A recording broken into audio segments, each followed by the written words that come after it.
British poetry was transformed by one man's deep connection to the natural world. Question: which famous British poet found deep inspiration in the beauty of nature?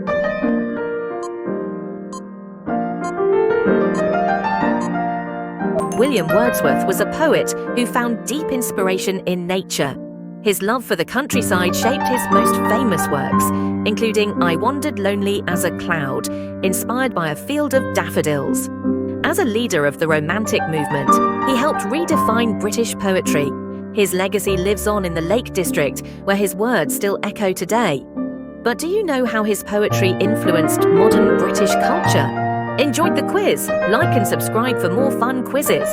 Hit the bell icon so you never miss a challenge. Thank you.